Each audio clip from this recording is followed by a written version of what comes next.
ఒక్కో ఎమ్మెల్యే మెల్లగా బీఆర్ఎస్ పార్టీకి దూరం అవుతున్నారు. రోజు రోజుకు బీఆర్ఎస్ ఎమ్మెల్యేలు పార్టీ మారుతున్నారు. ఇప్పటికే 8 మంది బీఆర్ఎస్ ఎమ్మెల్యేలు కాంగ్రెస్ లో చేరారు. ఎమ్మెల్యే ప్రకాష్ గౌడ్ కూడా శుక్రవారం కాంగ్రెస్ లో చేరారు. సీఎం రేవంత్ రెడ్డి సమక్షంలో కాంగ్రెస్ తీర్థం పుచ్చుకున్నారు. ప్రకాష్ గౌడ్ కు సీఎం రేవంత్ రెడ్డి కాంగ్రెస్ కండువా కప్పి ఆహ్వానించారు. మరో ఎమ్మెల్యే పార్టీ మారేందుకు సిద్ధమైనట్లు తెలుస్తోంది. ఎమ్మెల్యే అరికెపూడి గాంధీ కూడా కాంగ్రెస్ లో చేరేందుకు సిద్ధమైనట్లు సమాచారం. గత ఎన్నికల్లో శేరిలింగంపల్లి నియోజకవర్గం నుంచి ఎమ్మెల్యేగా గెలుపొందారు. బీఆర్ఎస్ పార్టీ ఘోరంగా ఓడిపోవడంతో బీఆర్ఎస్ ఎమ్మెల్యేలు ఒక్కొక్కరిగా కాంగ్రెస్ పార్టీలో చేరుతున్నారు. అందుకే ఆయన కాంగ్రెస్ లో చేరటమే బెటర్ అని భావించినట్లు తెలుస్తోంది.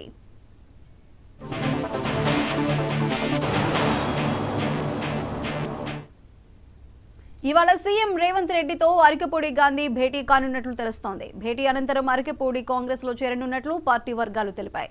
సీఎం రేవంత్ రెడ్డి సమక్షంలో కాంగ్రెస్ కండువా కప్పుకోనున్నారు. అరికెపూడి గాంధీ కాంగ్రెస్ లో చేరితే మరో 2 ఎమ్మెల్యేలు ఆయన వెంట వచ్చే అవకాశం ఉందని తెలుస్తోంది. మరో విషయం ఏంటంటే 5 బీఆర్ఎస్ ఎమ్మెల్యేలతో కాంగ్రెస్ నేతలు జరిపిన చర్చలు సఫలమైనట్లు తెలుస్తోంది. వీరంతా కాంగ్రెస్ లో చేరే తరుణం కోసం ఎదురు చూస్తున్నారు. తెలంగాణ అసెంబ్లీ బడ్జెట్ సమావేశాలు ఈ నెల 24 నుంచి జరగనున్నాయి. ఇప్పటిలోపు చేరికలు పూర్తి చేయాలని కాంగ్రెస్ అధిష్టానం భావిస్తోంది.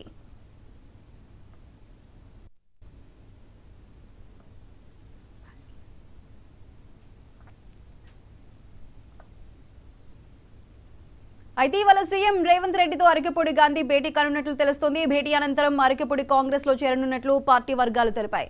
అయితే దీనికి సంబంధించిన మరింత సమాచారం మా ఇన్పుట్ ఎడిటర్ నవీన్ అందిస్తారు.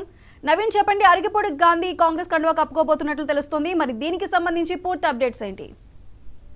మరి కాసేపట్లోనే తెలంగాణ ముఖ్యమంత్రి రేవంత్ రెడ్డి సమక్షంలోనే ఇటు షేర్లింగంపల్లి ఎమ్మెల్యే అరికెపూడి గాంధీ కాంగ్రెస్ పార్టీలో చేరబోతున్నారు. ముఖ్యంగా ఇప్పటికే 8 మంది బీఆర్ఎస్ పార్టీకి చెందినటువంటి ఎమ్మెల్యేలు కాంగ్రెస్ పార్టీలో కూడా చేరినటువంటి పరిస్థితి నెలకొంది. అయితే గ్రేటర్ పైనే తెలంగాణ కాంగ్రెస్ కూడా ఫోకస్ కూడా పెట్టడం జరిగింది. ముఖ్యంగా గ్రేటర్ హైదరాబాద్ లో కేవలం కాంగ్రెస్ కి 1 సీట్ మాత్రం ఉంది కాబట్టి ఇంకా ఎక్కువ సీట్లు పెంచుకోవాలనే దిశ కూడా కాంగ్రెస్ పార్టీ ముందడుగులు కూడా వేస్తున్నటువంటి నేపథ్యంలో ఈ యొక్క చేరికల పైన ఎక్కువగా దృష్టి కూడా పెట్టడం జరిగింది. అయితే ఈ రోజు అరికెపూడి గాంధీ కాంగ్రెస్ పార్టీలో చేరితే ఈ రోజు సాయంత్రం లేదా రేపు ఉదయం 11 గంటల లేదా మధ్యాహ్నం వరకు మరో 2 ఎమ్మెల్యేలు బీఆర్ఎస్ పార్టీకి చెందినటువంటి హైదరాబాద్ ఎమ్మెల్యేలు కాంగ్రెస్ పార్టీలోకి చేరేటువంటి అవకాశం కనిపిస్తున్నాయి. ఇప్పటికే వారితోటి కాంగ్రెస్ లో ఉన్నటువంటి పెద్దలు మంతనాలు కూడా జరపడం జరిగింది.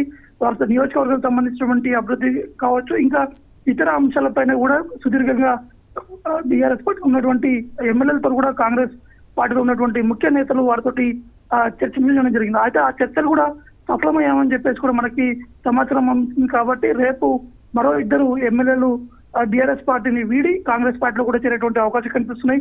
ఇప్పటికే 8 మంది ఎమ్మెల్యేలు బీఆర్ఎస్ పార్టీలో చేరారు. ఎమ్మెల్సీలు కాంగ్రెస్ పార్టీలో చేరి ఇటు ఎమ్మెల్సీలు కూడా బీఆర్ఎస్ నుంచి కాంగ్రెస్ పార్టీలోకి చేరినటువంటి నేపథ్యంలో వీరందరినీ కూడా మళ్ళీ ఒకసారి మంత్రాలు జరిపే విధంగా కూడా బీఆర్ఎస్ పార్టీలో ఉన్నటువంటి ముఖ్య నేతలు రహస్యంగా వారికి ఫోన్లు చేసి పార్టీలో ఉండాలని చెప్పేసి కూడా కోరుతున్నట్టు కూడా తెలుస్తుంది. కాబట్టి ఈ రోజు కేసీఆర్ కూడా బీఆర్ఎస్ పార్టీలో ఉన్నటువంటి ముఖ్య నేతలతో కూడా సమావేశం కాబోతున్నారు మధ్యాహ్నం.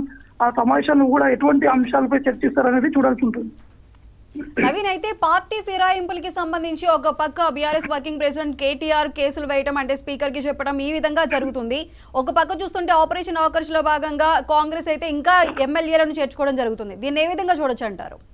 ఖచ్చితంగా, ఎందుకంటే కాంగ్రెస్ పార్టీకి సంబంధించినటువంటి నేతలు కూడా చెప్తున్నారు, ఈ పార్టీ చేరికలు అంటే ఇతర పార్టీల నుంచి లాక్కున్నటువంటి పద్ధతి బీఆర్ఎస్ పార్టీ అధినేతనే ప్రారంభించారు. ఇది మళ్ళీ కాంగ్రెస్ పార్టీ ఆ నేతలు అందరూ కూడా కాంగ్రెస్ పార్టీ గూటికి చేరుకుండడంలో తప్పేం లేదని చెప్పేసి కూడా కాంగ్రెస్ పార్టీ ఉన్నటువంటి నేతలు కూడా చెప్పడం జరుగుతుంది. ఒకవైపు అయితే మన హైదరాబాద్ లో ఉన్నటువంటి దానం నాగేందర్ కూడా కాంగ్రెస్ పార్టీ చేరినటువంటి సమయంలో హైకోర్టును కూడా బీఆర్ఎస్ పార్టీకి సంబంధించిన నేతలు కూడా అప్రోచ్ కావడం జరిగింది. ఆ స్పీకర్ కూడా ఫిర్యాదు కూడా చేయడం జరిగింది. ఏ విధంగా తమ పార్టీలో చేరుతారనే అంశాలతో కూడా వీరు ప్రస్తావిస్తూ ఈ అంశాన్ని కూడా అందులో పొందుపరిచినటువంటి పరిస్థితి నెలకొంది. కానీ కాంగ్రెస్ పార్టీలో ఉన్నటువంటి నేతలు మాత్రం బీఆర్ఎస్ నుంచి ఎవరైనా కూడా తమ పార్టీలకు రావచ్చు, కేవలం బీఆర్ఎస్ అనే కాకుండా ప్రతి అపోజిషన్ పార్టీగా ఉన్నటువంటి బీజేపీ నుంచి కూడా ఎవరైనా తమ పార్టీలోకి రావచ్చు అనే దిశ కూడా ఈ యొక్క సిగ్నల్స్ కూడా ఇవ్వడం జరిగింది. ఎందుకంటే కాంగ్రెస్ పార్టీ తమ పార్టీని ఇంకా బలోపేతం చేసేందుకు ఎటువంటి ఇష్యూస్ లేకుండా, ఎందుకంటే రీసెంట్ గా వచ్చినటువంటి కొన్ని వార్తలు కూడా కథనాలు కూడా రావడం జరిగింది. కాంగ్రెస్ ప్రభుత్వం పడిపోతుందనే వార్తలు కూడా వచ్చినటువంటి నేపథ్యంలో దాన్ని ఖండిస్తూ ఈ విధంగా తమ పార్టీలోకి చేరికలు అనేది కూడా కొనసాగడం జరుగుతున్నాయి. Right Naveen, thank you.